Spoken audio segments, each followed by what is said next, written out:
Thank you for Aird & Bearless for hosting us today. Thanks for joining us. We've got a great event planned.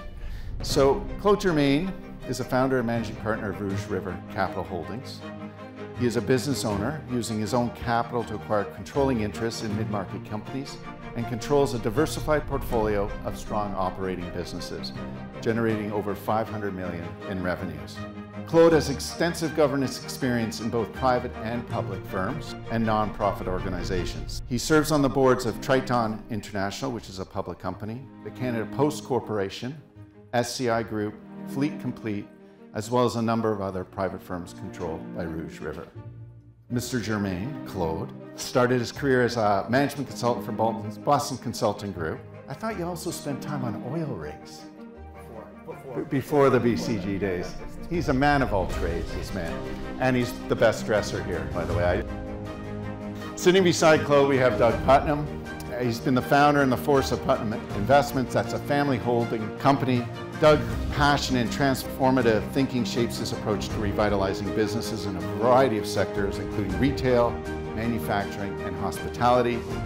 Through a lens of a consumer's desire and appreciation of physical experience, Doug and his leadership team seek out brands with future upside, engineering profitable growth, while building valuable synergies across the portfolio. That includes Toys R Us, HMV in the UK, FYE, which for your entertainment, that's Sunrise Records. That includes the Sunrise Records. Has everybody heard of Sunrise Records? Because this was a bit of the startup of it all. And a variety of other restaurant formats in North America. It's a pleasure to have you with us, Doug. It's awesome to have you both with us today. Yeah, so when I was 18, I went to university for business school, flunked out first year, and came into the family business, which was just a small distribution company selling toys and games. We're doing about $3 million in sales, and my mom and dad, my mom was a bank teller, my dad worked at Stelco for 16 years, and they decided that they would remortgage their house for $50,000. Went to their bank, and they knew the bank manager, begged and pleaded and got the 50 grand to do this. And so they were able to kind of leave their jobs and do this. And so when I came in, it's a great business. You know, they were making a couple $100 grand a year, and they basically just said to me, like, you know, you can come and do sales, but we really don't have any money to pay you. We barely make enough. And I said, sure, I'll just take commission only. And you're paying rent. Yeah, well, of course. So I took commission only because as a dropout who didn't have many options, I thought, well, this will be good enough. And so we just slowly started growing. We signed a deal with Hasbro to do distribution for them to customers that they didn't want.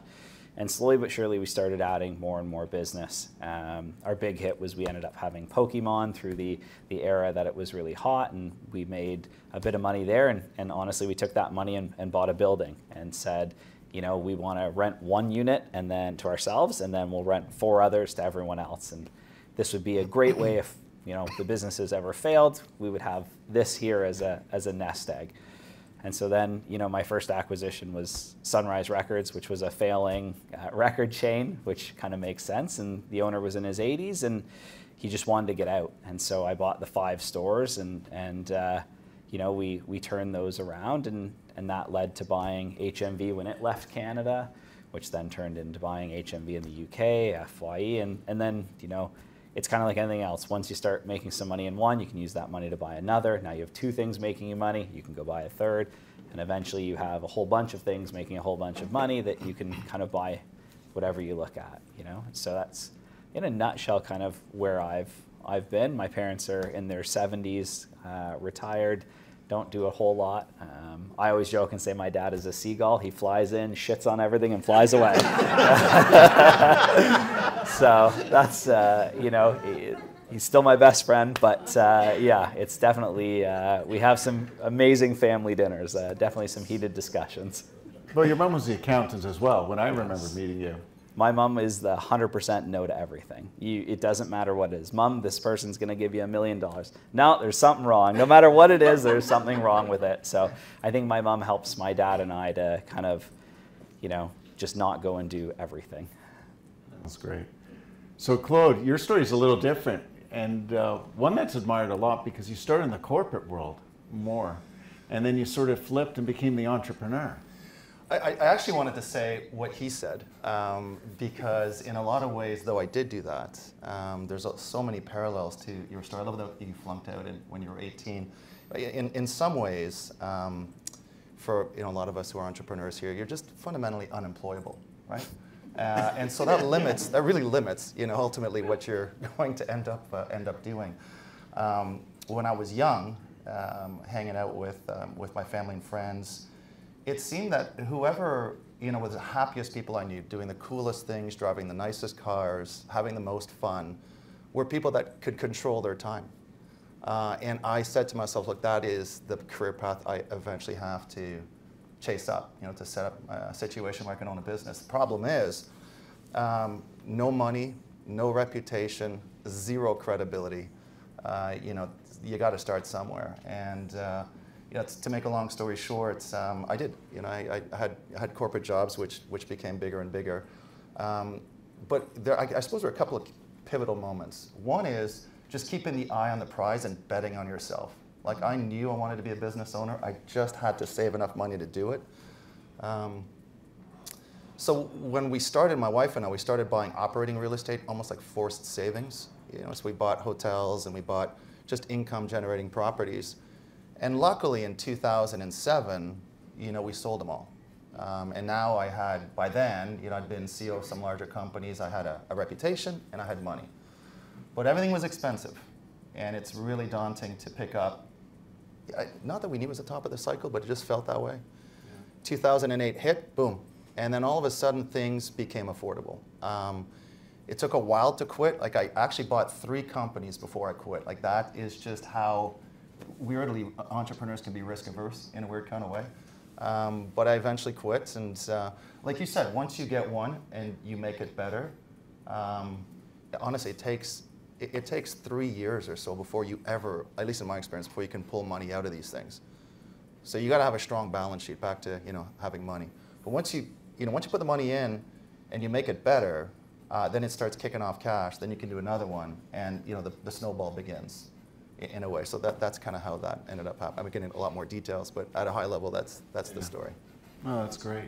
Doug, what year did you actually join your parents? And was it Everest Toys that was the first, or was it? So I started when I was 18, so I'm 40 now. Oh, so you're 22 years. Wow. 22 years. I keep telling people it's only 10 years. That's all you needed, 10 years. Well, if you look at the companies and how we did it, when they always say, oh, it's an overnight success, you can really see, though, there is a 7-year period where our business, it trucks along, it's going good, and then we just hit, and it just goes off like a rocket ship. So it was probably 2018, 2019 was kind of when it really, for us, blew up. So I think for us, it was, 10, 15 years of overnight success that, you do nothing. You grind away and you make a good living, but you're just waiting. You did the same. Did you grind a little bit and then? You know what I said, like you looked at when I was young, looking at all the people that were having a good time, doing cool things, driving nice cars. The part that I omitted to say is that they all suffered, and you don't see that as a kid. So for sure, there is a great deal of resiliency you have to stick with it, because one of the things that actually helps is playing competitive sports. Like, playing competitive sports, for me anyway, gave me a certain sense of resiliency, because as a business owner, you are handed live hand grenades like every day. And to be able to handle that with composure is a pretty important piece of the equation. So that's the part of suffering I guess I'm getting at. You got to be able to gut through that stuff to see the payoff. Yeah. So you both have different acquisition styles. And maybe, Doug, I'll start with you. When you started doing the acquisitions, has your formula changed a little bit? Or is it sort of just continue to build on itself? Yeah, I think it's still the same for me. I mean, I really focus on really, really shitty businesses, to be honest, guys. I am not a 10 times multiple buyer. That's just not where I am. I like things that are a bit tarnished, have a bit of an issue, they couldn't figure out leadership, they couldn't figure something out. That's where, for me, I thrive. So I think my formula has always been to just find something that looks really bad to everyone else that I see an angle on that I believe everyone else has missed. And so I can buy that asset exceptionally cheap. And for me, when we talk about businesses, making money, like I'm buying these things so cheaply that, we expect to make money in months. We don't. Our horizon is not 4 years, 5 years. Our horizon is like, what will it make this year? So I think our formula really hasn't changed on that. Interestingly enough, even though I would feel like things are getting tougher, we're not actually seeing less of that deal flow right now as people are kind of hanging on. And we saw a lot more previously when, candidly, you look at it, times were actually pretty good over the last many years. So yeah, nothing's really changed for us. Yeah. You do it quite differently. You're looking for, they're not necessarily distressed businesses. That's right. Well, look, when I started back to 2008, things changed. Like the first one I bought was a pharmaceutical contract manufacturer in Ottawa that was bankrupt. Now look, this place made Viagra, Visine, Reactin. Like how could it possibly be going bankrupt? And what ended up happening is it owned by a public company who had senior debt with an Icelandic bank. The Icelandic bank went under, pulled the rug under the wool, under the feet of the public company, and the sub was bankrupt. And so it was in the same market as some of my hotels, so I phoned that I sold. So I phoned the CEO who I knew and said, how are you possibly going bankrupt? And he says, look, I mean, we're fine. We're fine. We're just, we just don't have the liquidity anymore. So with him, I got on a plane and flew to New York to visit Pfizer and Philly to visit Johnson & Johnson and got them to commit to 3 years. And on that basis, was able to buy it out of bankruptcy. And that was my first one. And like you, when you've got no money, you have to start with some of the trickier deals. But now, having done this for a while and having steady cash flow kicking off from my operating businesses, no, I don't do that anymore. I look for well-established companies with a great team. I could get into this in a bit, yeah. But it's critical for that team to roll over the equity because I'm not running these things, right? We're exerting influence as owners through governance. So I'm looking for high quality. I don't want to compete with private equity because I really don't like debt. So as a result, I tend to kind of go below 8 million EBITDA. Anything above that, then it just gets swarmed to death by private equity and they just layer on a ton of debt. So I find our sweet spot is between kind of 3 and 8 million EBITDA. Are you as concerned about cash flow in that first year? No, not at all. I'm much more concerned about the sustainability of that cash flow over the long term. So that means a lot, and it especially means that I'm super concerned about the alignment of my management team to stick around for the long term. Like I'm not a fund, so I'm not looking to flip.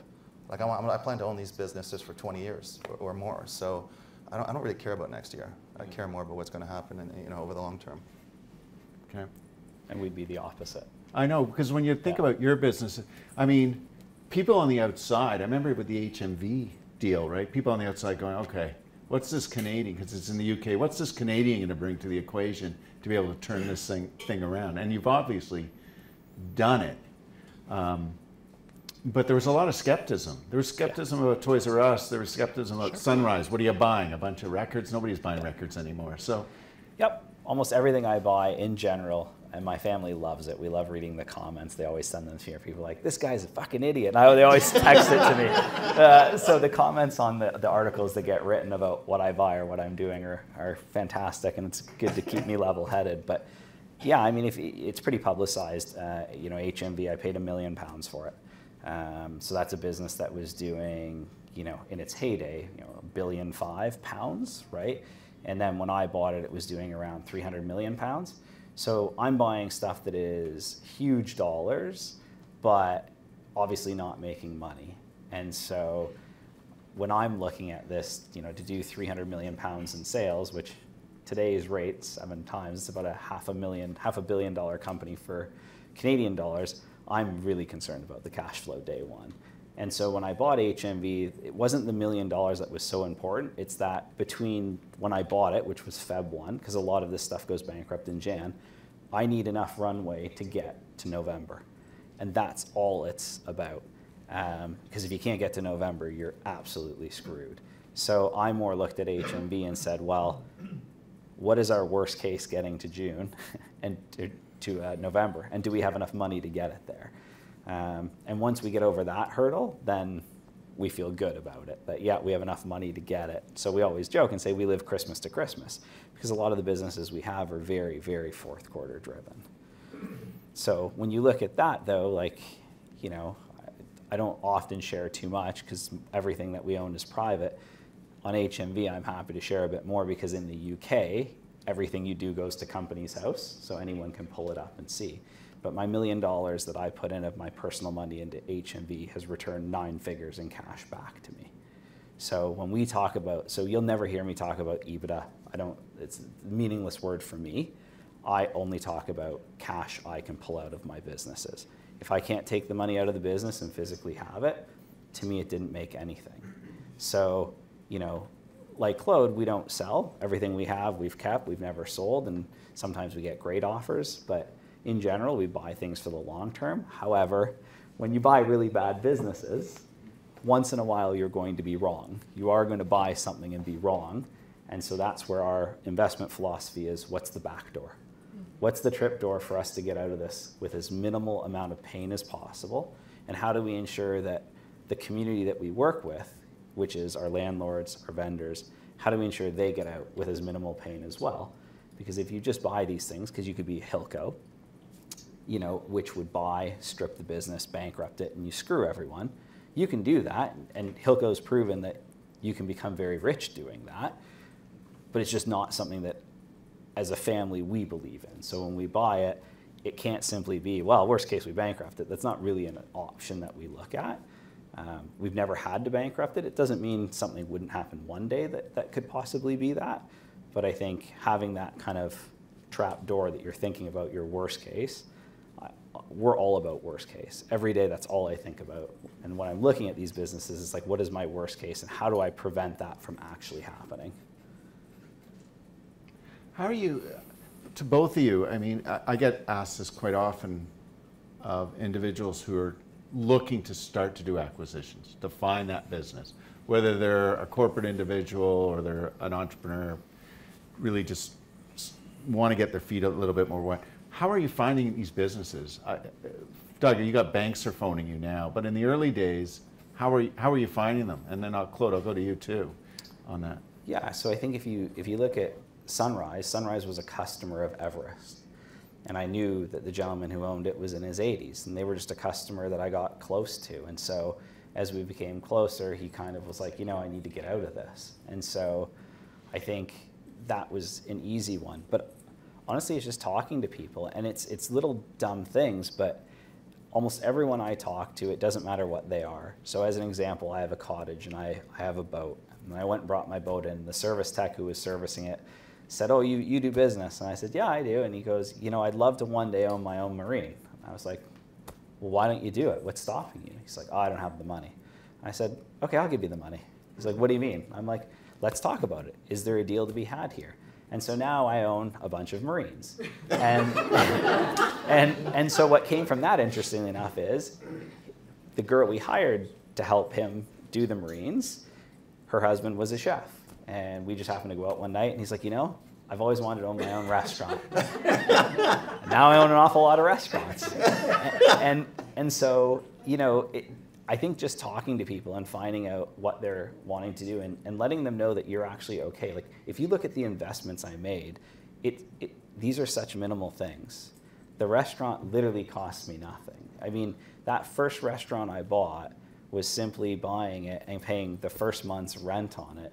And the way the restaurant works is, you know, most of the food producers will give you 30-day terms. So I bought the food. The joke in the industry is the customer will eat the food, shit the food out, and you still have 20 days to pay. So, you know, and I know everyone's down on restaurants. I'm going to tell you it's an area I'm invested in, and I keep buying. I will keep buying. I love restaurants. I think it's a great business if you do it right. But that business cost me nothing. I literally had nothing but first and last month's rent. So I think you don't always have to think about the biggest thing, you know, and so I just think talking to people, finding out what they're interested in, and I always just try and find someone who's passionate about whatever it is. I don't care. You're passionate about being a dog walker? Cool. Let's talk about how that works, and is there a way for me to take that business and grow it? You want to be a dog walker? That's awesome. Better yet, why don't you have 50 people who work for you being a dog walker? And so I think sometimes it's educating the people around us about how, yeah, owning one restaurant's really shitty and hard for your chef, but if you own 10, you actually don't have to cook anymore. Now you just have to manage the cooks. And so I think that's kind of what I try and encourage whenever I'm talking to someone. And honestly, that brings me most of the deals. Now I have realtors always calling about something. The banks do a bit. You work with the different M&A people. But like I'll tell you, I've told this story. I bought Toys R Us because I read a book about Prem Watsa, and I emailed him and said, I guessed at his email, so I had like 10 different, I was like prem.watsa at Fairfax, P Watsa at, but because I just didn't know Prem and I didn't know anybody. And I just did all 10 and I said, hey, you own Toys R Us, I own a bunch of toy companies. There's got to be something for us to talk about here. And he literally wrote me back, which I will also say that is one thing I see about every really, really, really rich guy that I know. They respond like this, and I do too. I'm always on, I'm always available. It's very hard to become successful if you are not replying constantly, but he replied to me at 10:30 at night right away, said let's do a call tomorrow. 3 months later, I bought Toys R Us from him. So I just think sometimes just you taking that risk of being rejected, what's the worst he was gonna write back? Like, you know, like who cares? I love that. It's awesome. How about you, Claude? What are you doing when you're looking for these new businesses? A lot of similar themes. You know, I'd say relationships and references are probably the kind of two major themes here. I spend about a third of my time, you know, hunting, for lack of a better word. But it's not, you know, it's not exactly the way you'd think. It's not as if you're behind, you know, the phone kind of dialing for dollars. You know, a lot of it is actually just getting out in the communities and meeting a bunch of folks, you know, not dissimilar to the way that you said it, and to be open to opportunities. The first ones I did were for sure relationships. For instance, that pharmaceutical manufacturer was my real estate broker. But eventually what ends up happening, there's a bit of a difference between the way that we work, Doug, and that is that I don't own 100% of any of my companies, right? My presidents and management teams own, you know, between 10 to 30% of them. So they're my operating partners. And much like you, we measure success through distributable free cash flow, and that's how we know that we're on the right track. And so, when as an owner, you've sold to somebody, and they're seeing a terrific return on their residual equity. In fact, in some cases, the second bite of the apple is far better. They're going to tell their buddies, right? They're going to tell their buddies. They're hanging out playing golf, and they're like, "Hey, it's my turn to exit." Or what ends up happening as well is in this market, there's an awful lot of generational transfers.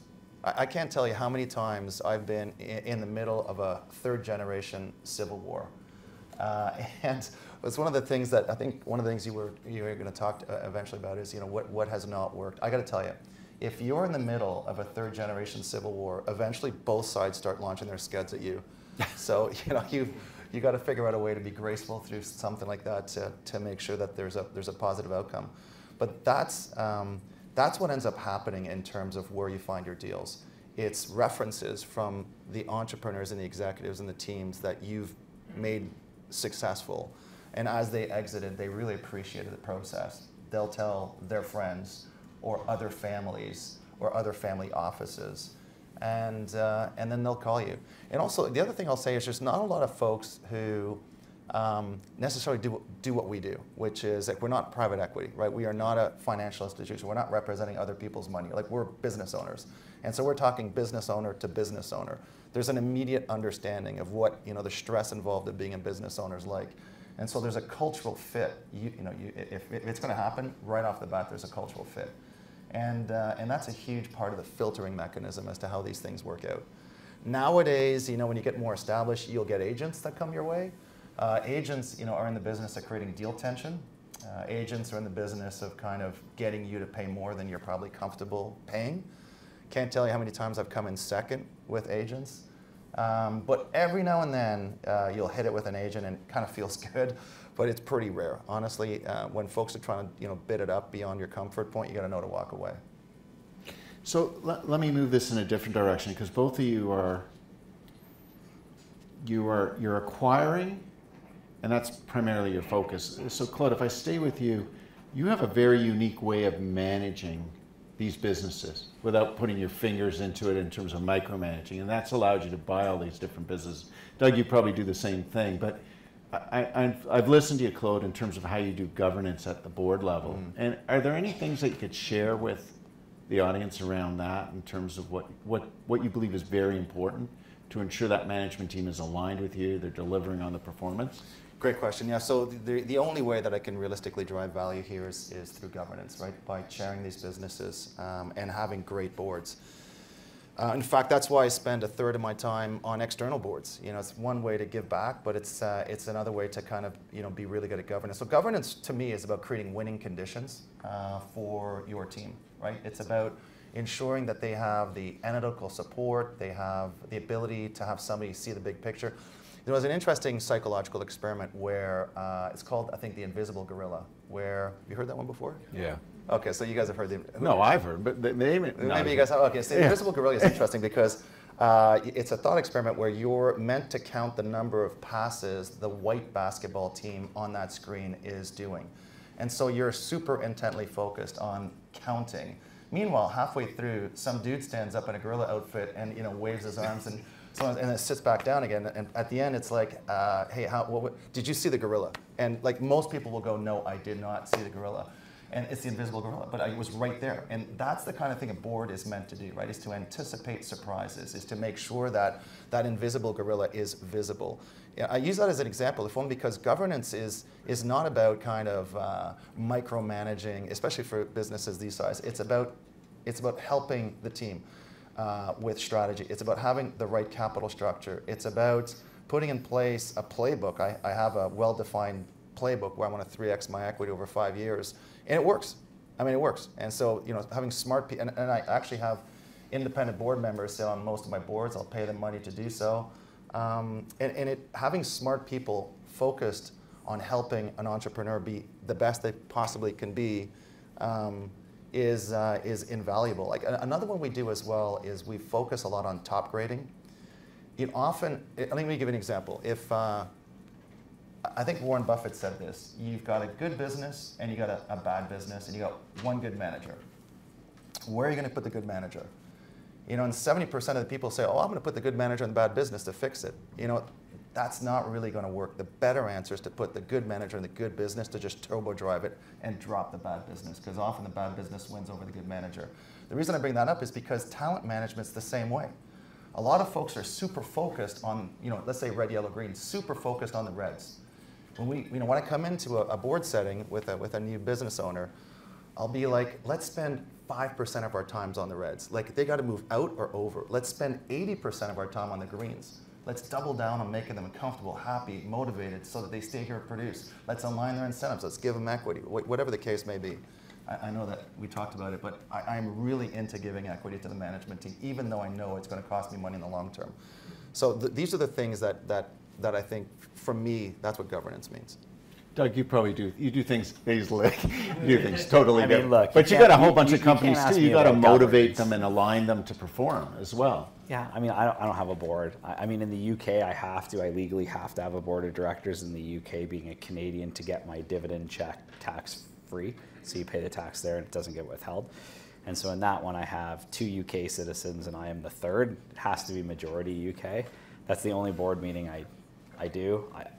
For me, it's just not my thing, and so my board over there would be just people who say yes, because I don't find the value. But I mean, look, we're definitely governance light. We buy a business, we put in someone that we trust, and we kind of watch it. But we are certainly more hands-on. Typically speaking, for the first 3 months to a year, we are in the business. So it's me and my right-hand guy. We will go in, we'll meet everyone, we spend every day there, we get it turned around and fixed. Once it's fixed, we then would hire someone to come in, and then we let them learn our principles and what we think is important. They take over. Outside of that, we treat them like a bank. If you're doing well and your reporting's good every month, we're happy. If you're bad, you go to special loans and you got to talk to me every week. Sounds like Jimmy Pattison picked something up. And that's kind of it. Outside of that, we don't do a lot. I'm probably way too freewheeling on that, but honestly, my attention span isn't long enough to spend an hour, half an hour on each business. Are in your businesses today, are they, the people that you've put into them, are they stable? Like those presidents, how many direct reports would you have today with all the different businesses? We've got over 50 different businesses, and then we've got our real estate side. So like lots, each business has their own president, their own CFO.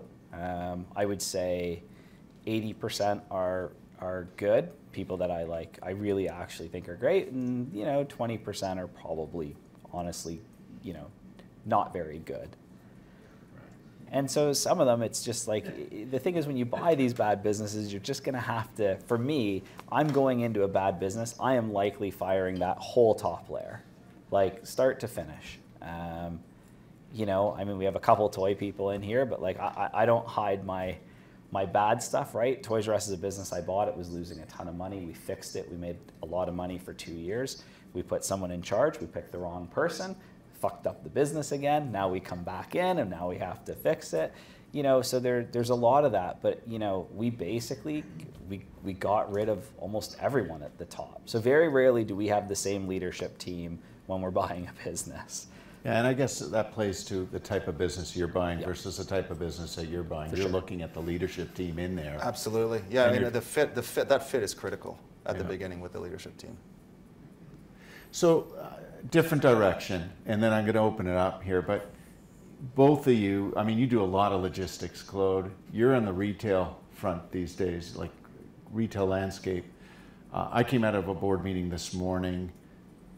The economy here, at least in the Canadian market, seems to be simmering at best, if not declining. And I'd be curious to get both of your opinions in terms of what the next 6 months looks like, because you're both, you got good perspective. You're seeing what's going on with the consumers. Consumers there, you're B2B on most of your business. Well, I've got the nursery businesses now, which is all B2C. Nurseries being flowers, annuals and perennials. Look, to answer your question, just very high level, I would say right now it's a game of balance sheets, which is if you've got a strong balance sheet, and we do, I hate debt, and so for exactly this reason, it is full on attack. We are so offensive right now in the markets, and because in freight, let's just use freight as an example. I hear the comment, the Great Freight Recession. It's actually the Great Capacity Recession. There was a big whipsaw effect in the supply chain after COVID. If you recall, there wasn't, couldn't get stuff. There was big backlog. The demand went way up. Tons of capacity rushed in. Really marginal capacity at high, variable cost and a lot of debt. And then there was a reversion to the mean. That capacity just got crushed. I mean, you saw the bankruptcies here in Canada. Pride went bankrupt. Yellow went bankrupt in the U.S. Just a lot of owner-operators are going bankrupt. And they're going bankrupt because their balance sheets were just overstretched in a reversion to mean. I own truck dealerships. An example would be, God, thank God we didn't win this bid. We ended up buying it for bidding a third of what one of our competitors bid. But this company was selling 550 trucks. In 2022, it sold 1,000 trucks, and it sold.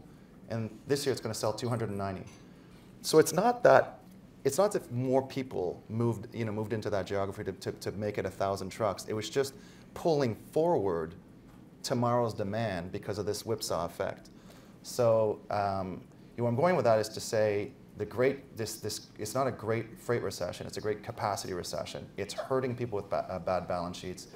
If you've got a strong balance sheet, this is a fantastic time to start picking people off.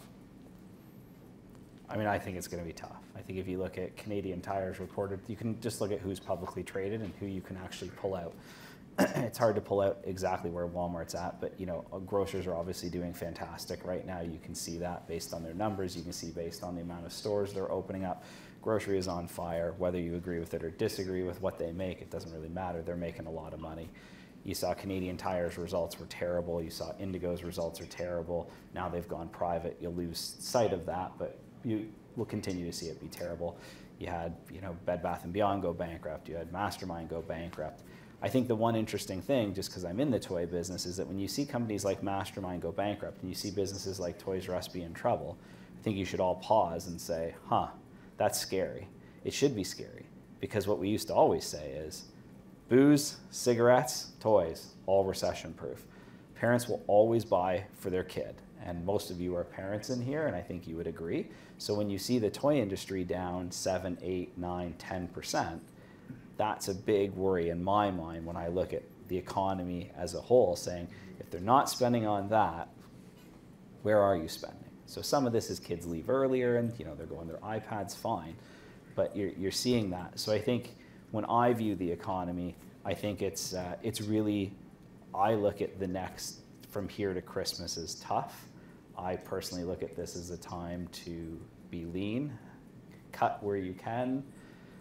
I'm a cutter in general, so I'm probably biased, but I would say this is the time to be super frugal on the businesses that you own and run. And I'm more on, I only buy bad businesses. So, I shouldn't say only, but I would say 80% of what we buy is bad. So I'm obviously going to see the negativity of things, but I just think people are clinging on right now. I think banks are being patient today.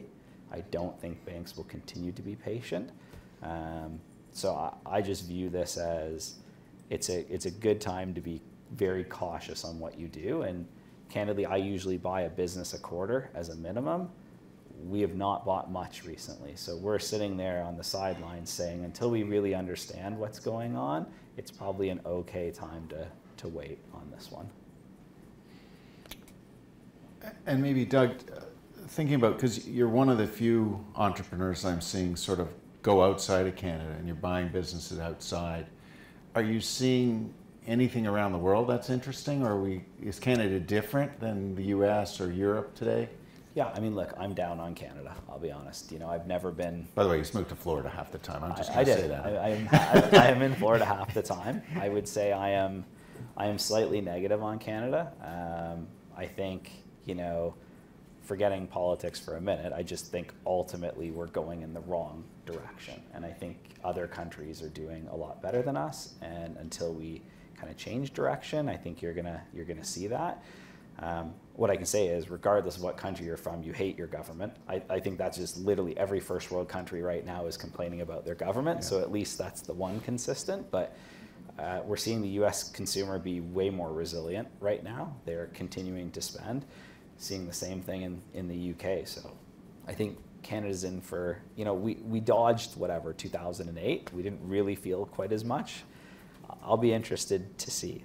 I'm saying all this and negativity and this and that, but I would still buy a business tomorrow. I would still buy real estate tomorrow, So I think I'm saying all this negativity, but I still believe there's some great opportunities out there.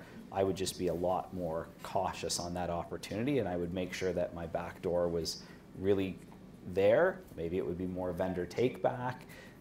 Maybe it would be, I'm not adverse to debt, but in general, my businesses that I buy now are doing, 500, 600, 700, 800 million in sales. So it's hard to do those businesses and not have some form of debt or operating line. But at 10%, it's definitely not cheap. So I just think you should be patient, find the opportunities that make sense. And if you can expand to the US, 10 times the population, why wouldn't you? Are you moving into the? Have you bought any businesses in the U.S.? Well, the businesses we've recently bought do most of their sales in the U.S. Yeah. So yes and no. Okay, that's good. Well, let's open up. I'm hogging the stage with these two, so let's open it up a little bit for some questions here. Fascinating listening to both of you, but one of the interesting things you mentioned, Claude, was a third of your time is like hunting and finding. Can maybe each of you tell us what a typical day looks like, and then where do you invest your energy given all this multifaceted responsibilities you guys have, lots of businesses? There's no 2 days that are the same. Right off the bat, I think that's something I have to point out. But if you had to say what are the patterns of behavior you have on any typical day, it's with people. I must spend, 8 hours.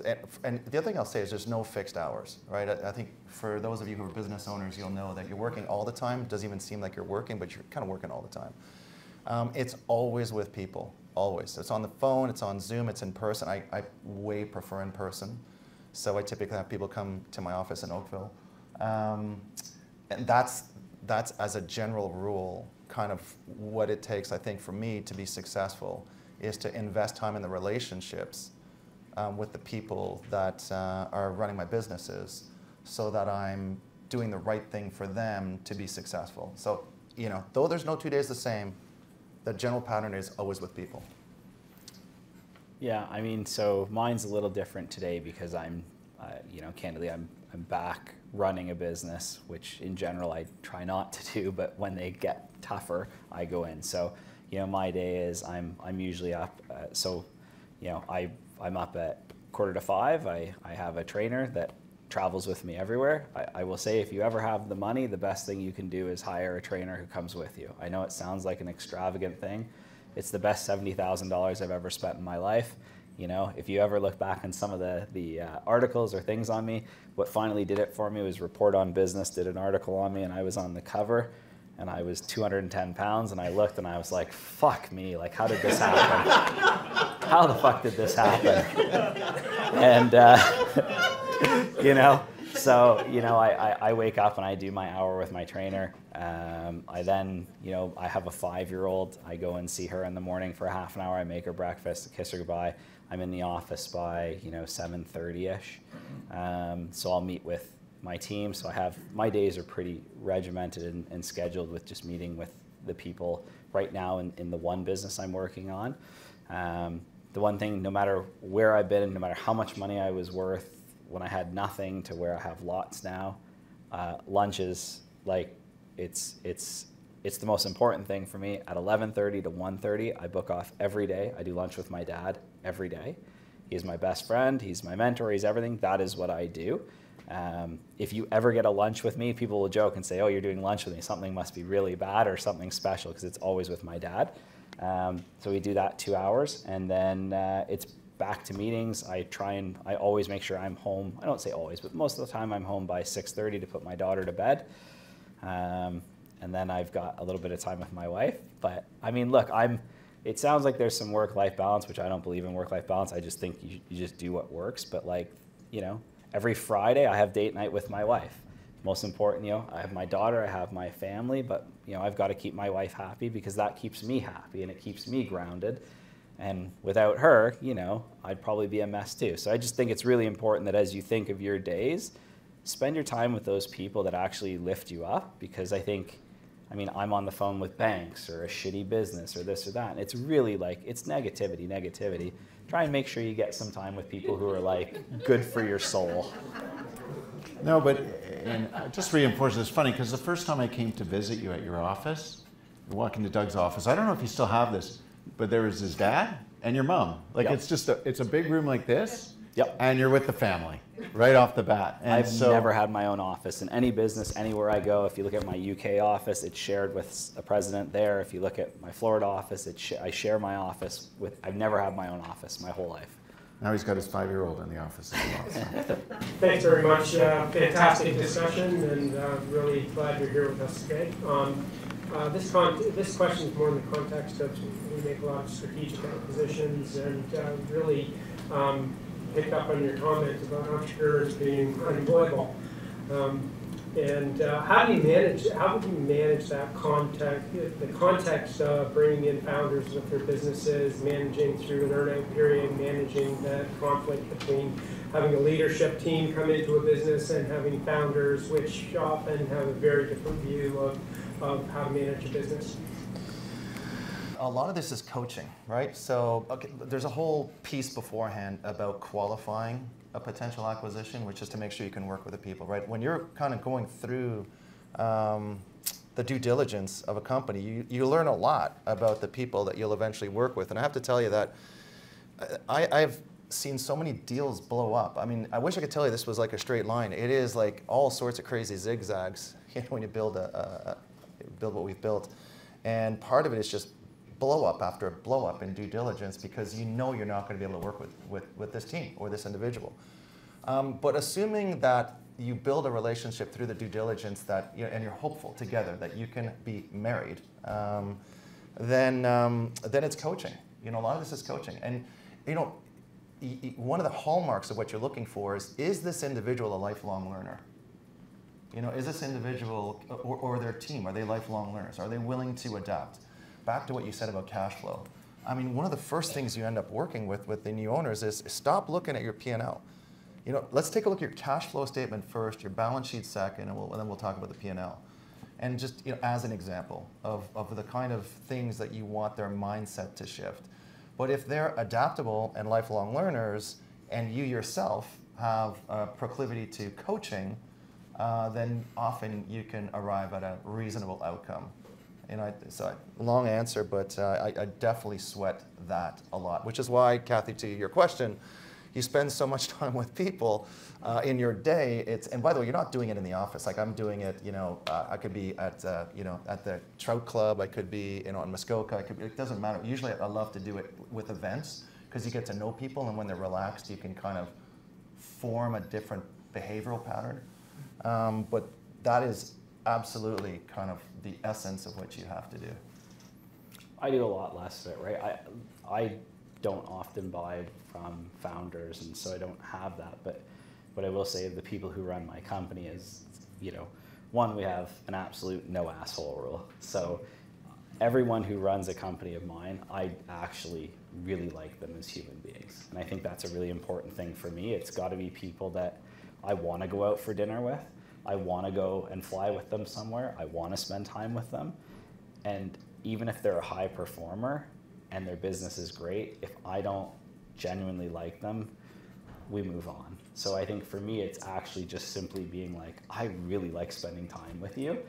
Those are the kind of people I want running the businesses. And I have that luxury now, but even when I didn't, where I really needed the business to work and I needed that money, I just always went with the view that not everyone is a really good person. Not everyone is really enjoyable to be around. You're going to spend a lot of time at work, so just make sure that they're people that you like working with. It's great advice. Mm-hmm. Other questions? Thank you. Great presentation. I wanted to know whether you are thinking of your legacy and for a 5-year-old, and if you have any children, what are you teaching your kids, and whether you expect your children to take over from you? I always wanted to be my dad, so I always wanted to get into business. I always just thought that was the greatest thing in the world. For my daughter, I hate the cliche of I just want her to be happy, because if she doesn't do something meaningful, I actually don't believe you can be happy. So you really have to do something meaningful. When I look at the businesses, I always say I buy these for my daughter and my niece. I treat my niece like my daughter. But in the end, I also know it takes a unique personality to want to deal with this sort of shit every day that we all deal with. None of us have 30 days in a row that are good. There's shitty days, there's good days, there's shitty hours, there's good hours. This isn't for everyone. The amount of pain you can endure is different for different people. And so as much as I think of legacy, I also think there's probably a day where my niece and my daughter realize that this isn't for them, and they probably won't take it over. And even if they will, I would rather them, if they don't have the ability, I'd rather them not. So I don't feel this pressure to say, I hope they come do this. What I will say is, I invest 20% of what I make into real estate. And so I own an awful lot of retail real estate, a lot of where the Toys R Us buildings are, I own, which is AAA retail real estate, and I own a lot of industrial warehouse space. Any idiot can cash a check. And so as much as I'm sure my daughter's going to be great and my niece is going to be great, as a worst case scenario, they've got this real estate that they can always have. I would say the other thing, not just because someone in the audience here knows me, one of the best things I ever did, guys, was get life insurance. And so I know it's silly, but I will give them a plug, PAL Insurance. I would definitely tell you to reach out. You've got life insurance options where you can put the money in and borrow it back out. But for me, it felt so good to know that if I get hit by a bus tonight, the family doesn't have to worry about how they divest of all these assets, how they get rid of all this. They're covered day one. So it is a plug, but it's not. It made me feel good when I thought about that and thinking of legacy of my daughter. I think it's something good if you all think about it as you're making a bit more money. I have 5 kids, and if you asked my kids, what does your dad do? They'd have a vague idea, and the reason I say that is because I honestly spend like 0 time thinking about legacy, and I'll tell you why. Because it's not to say that I'm going to make it distinct from estate planning. Like obviously, you've got an estate plan, you've got all sorts of advisors that help you structure something, and you end up over time with the older ones talking to them about your estate. But in terms of like legacy, for me, I love how you talked about hanging out with your dad at lunch and your kids. A huge part of being an entrepreneur is controlling your time, and a big part of that is spending time with your family. So I love to spend time with my kids. And I've had the benefit of great coaches, and the thing about having great coaches is to be present here now.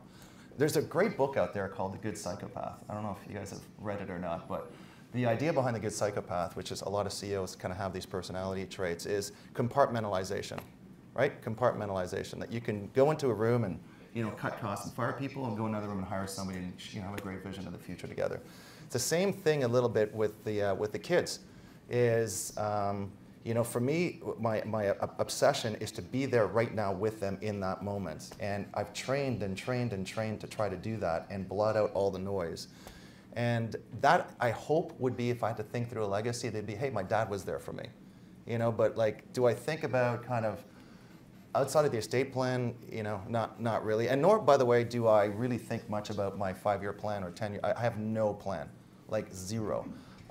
There was a great book out there called The Outliers. And The Outliers was a book that analyzed the best CEOs of all time in terms of their ability to create shareholder value while they were CEOs. And it's an amazing book because it goes through kind of all their tips, tricks, and tactics. But there was one CEO, and I've always been kind of anxious about the fact I got no plan. I'm just so opportunistic. But there's one CEO who, I forget the name of the company, and he described his job as every day, I get in my sailboat, euphemistically the sailboat, and I just sail wherever the wind blows that day, in that moment, in that day. And I was like, oh my God, that is exactly kind of what I do. So I don't mean to be glib about the legacy. I obviously have estate planning, but beyond that, I don't give it a moment's thought. I will tell you this, if you asked my dad, he'd have a very different answer. Both grandkids are going to be in the business. They're going to be highly successful. They're going to run it. They're going to grow it. They're going to do it. And so he spends his time going through things like the grocery store and that, saying, this is $10. What do you think they paid for it? They probably paid $8. But if they paid $8, how much is the cost of the rent? These are 5- and 6-year-olds, but this is what we go through. Wow. So we have very different. So my dad is big on that, but we laugh a lot about that because we drove by Walmart the other day and my kid goes, we own that. And I was like, nope, we don't own that. Not yet. David, I'm going to go to Chuck first, and then I'll end it with. Thank you very much. Very beautiful insights. Don, I'm going to meet you afterwards to ask some other questions. But Paul, I'm interested in honing in on those first 3 investments you did while you were working, because you did them, you got comfortable before you exited. What was the primary driver? Was it a chance thing, or did you actually intentionally go out for those 3? And what really was that big decision for the first one in particular? Was it? Yeah, the first one in particular was just, remember, it was opportunistic. It was 2008, and all hell was breaking loose. And so that first one was going bankrupt. My real estate broker phoned, said, hey, that big employer in town with that shiny, farm, like they're going bankrupt. I was like, how is that even possible? So opportunistic. The second one was a YPO buddy of mine, so good relationship, was the second one. When the third one kicked in, I'm like, you know what, I gotta quit. Like, this is happening, this is finally happening. And it just took, just in terms of transparency with my employer, I was CEO of a large company. Just don't quit like that. It took me 9 months to leave. But I was able to do a third in that time because I had the okay of the board and so on and so forth. So purely opportunistic, honestly. Just, it was hot back then. It was happening. There were so many deals, to be had. That's what happened. I'll just go to David. Thank you. Yeah. Thanks. Did either of you ever have a time where you thought you could lose it all and had to work through it? And Totally. I'm an entrepreneur myself, Yeah. and I'm insane. I don't have a risk profile that's even out there. So, you know, you get involved in things, you think they could work out, and then you end up with either, like sometimes you end up with bad people that can't run the thing that way you anticipated it, or things change. But have you had those kind of situations, and how do you recover from that? Well, you can go out to that. Yeah, you know, honestly, yes and still yes, even though there's no reason to feel this way today. Obviously, you know, it's a diversified portfolio with a lot of cash flow. But I will tell you that when you start with nothing, right, like nothing. I remember when we bought our house, our first house, my wife and I were freaking out. You know, we put wrappers around every room but the kitchen, our bedroom, and the TV room to conserve heat, you know, and we bought our furniture at Goodwill.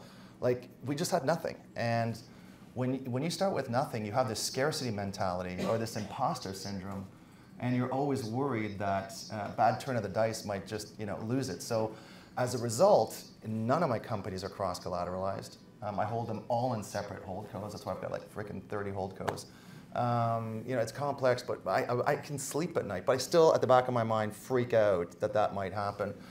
And you know, the first ones, when they first happened, sure, because you know, I think you asked a question, what does it take to do something like this? I will tell you, the first thing it takes is a strong personal balance sheet, because you are going to absolutely screw up. I mean, the amount of boneheaded things I have done, it's ridiculous. And so, at least I had a strong balance sheet. You know, like I was like, I could take the punch. You know what? I knew I could take the punch, and financially, and I knew I could take the punch from playing competitive sports. I know that when you take a punch, you get right back up. So there's a certain degree of resiliency that steps in, and so. But I just wanted to start with the fact that I still think that way today. Yeah. Yeah, I would say constantly, right? It was a funny thing. I said to my wife the other day, the more money I've made, the less secure I've felt, to be honest. And so when I look back at when I was making 50 grand a year at the family business, I felt so sure about everything. And as I've made more and more, and you know, how do I get out of it? Honestly, the answer is my wife. You know, my dad, my kid, just saying like, even if you did lose it, who the fuck cares? Like, you know, this is what you've got. And so I think it's just trying to remember all the good things that you've got. And, you know, very similarly, I have everything separated. I mean, how I met Leon was through Tiger 21. And I remember doing my first portfolio defense where you have to tell everyone, you know, how much money you make, how you made it, all your buildings, every asset you have, you basically share your soul with these people. And they kind of come back and criticize you, right? Here's where I think you're missing. Here's where you should invest some money. It's a really good exercise. But I remember saying to all of them, I'm just so panicked that I'm going to lose it all one day. And at that time, I was worth probably 25% of where I am today. And they looked at me and they're like, you're nuts. Like, you're very diversified. But I think that speaks to all of us. I think most people, you have these insecurities, you have these doubts, you have these worries, you have these fears. I try and use that as motivation and say, okay, this is why I need to work that much harder and push that much better. But who doesn't have dark times through all this, right? Like, life is tough. I think the last point you made is so critical. Like, I'm glad you asked that question, because that scarcity mentality drives, like, keeps, like, you can say, like, why you guys, you know, why don't you just stop? Why don't you just stop? That scarcity mentality just drives you. You know? No discussion ever had about that. That's it. It's funny because you obviously get to a place where you totally could stop. Not have to make another dollar in your life. Yeah. And live an extremely great life, but you still keep doing this. I would push that most of you in this audience could leave right now and stop working. It's about what life do you want, right? Mm-hmm. Like, you don't have to drive a Ferrari, you can drive a Honda. You don't have to live in a nice house, you can rent an apartment. And the truth is, if you did all those things, you'd be just as happy as you are now. Right. And I think that's what you just have to keep reminding yourself. If your life sucks and you're unhappy right now, you're still going to be unhappy when you have $1 billion, $100 billion, I don't care. You'll still be miserable.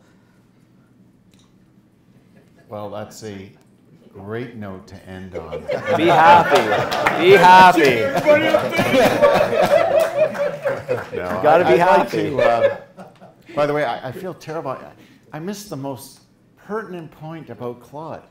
What? And the rugby. Do you know this guy played rugby until what, 2 years ago? You were still playing like professional? Peter's in the audience. Peter and I still play together today. Sure did. Still pretty good. We're teammates out there. Yeah, we have a lot of fun. I sadly want to make one more plug. Since we're already here, I will say one of the most important things that we all do is have whoever that advisor is for you.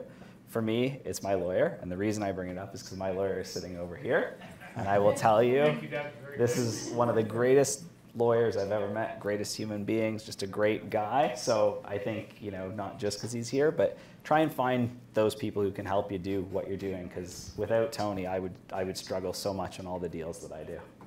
Thank you. There you go. Very privileged and honored. Yeah, absolutely. Listen, I want to thank you both. You're both so busy, you're doing so many different things, but just to be open and transparent and share some of those ideas and some of that wisdom with us all here is just absolutely fantastic. And thank you so much for doing that, both of you guys.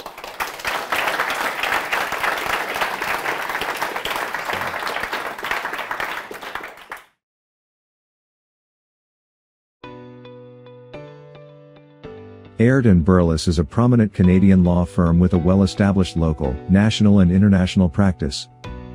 We provide strategic advice in all principal areas of business law. Regardless of size or sector, our professionals are dedicated to providing exceptional client service. Let us focus on your legal issues, so you can focus on your business. Contact Tony Joya or Bill Chalmers to discuss ways we can work together. Please visit airdburles.com for contact information.